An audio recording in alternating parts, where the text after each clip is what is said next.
présence sur LinkedIn. Et c'est vraiment un des réseaux sociaux en tant que professionnel du marketing et du digital qui est primordial pour chacun d'entre nous. Et donc c'est pour ça qu'on a voulu ouvrir la porte vraiment à LinkedIn et les faire venir à un de nos événements pour pouvoir dialoguer avec eux et avoir un petit peu plus de réponses sur toutes les questions qu'on se pose chacun au quotidien. Bonjour à tous, merci d'être venus aussi nombreux.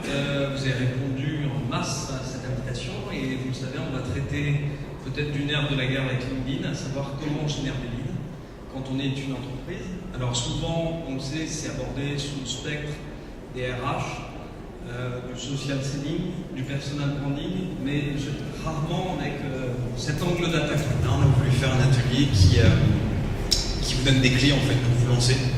Et concrètement, lorsque vous êtes une entreprise, comment vous pouvez vous approprier l'outil LinkedIn pour mieux communiquer et faire grandir votre business. Aujourd'hui, LinkedIn se pose clairement comme une alternative à tout ce qui peut être utilisé par ailleurs et ce que nous, en tant qu'agence, on est susceptible de préconiser. Ça, c'est un vrai point. J'avais une autre question sur le ciblage. Est-ce qu'il est possible de cibler par vertical métier? J'entends tous les métiers qui font appel à la sécurité, à la mobilité. Sur Facebook, on a des indicateurs de performance de campagne. C'est-à-dire qu'au moins sur certains postes, on sait, de temps en temps, ils sont gentils, nous disent qu'il va surperformer, etc. Ce qui finit par nous créer une culture de la performance.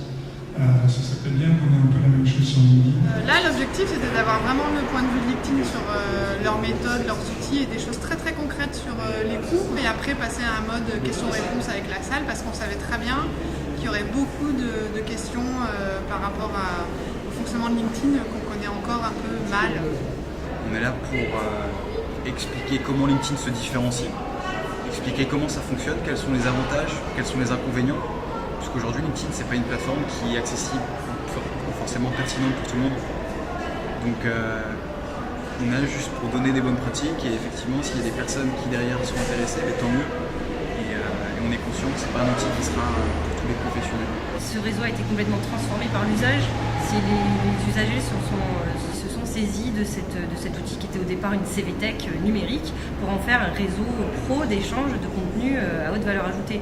Je pense qu'il y avait quand même un certain nombre de questionnements, d'insatisfactions, de choses peut-être mal comprises. Ça m'a semblé très très vivant ce soir. En fait, effectivement, c'est assez rare qu'on fasse venir une entreprise pour présenter son activité. Mais LinkedIn en soi est une thématique. Et c'est pour ça que c'était important pour nous de les faire venir, parce que finalement, ça fait partie du cœur de notre activité en B2B, d'utiliser cet outil et de bien le connaître. Donc c'est important pour nous.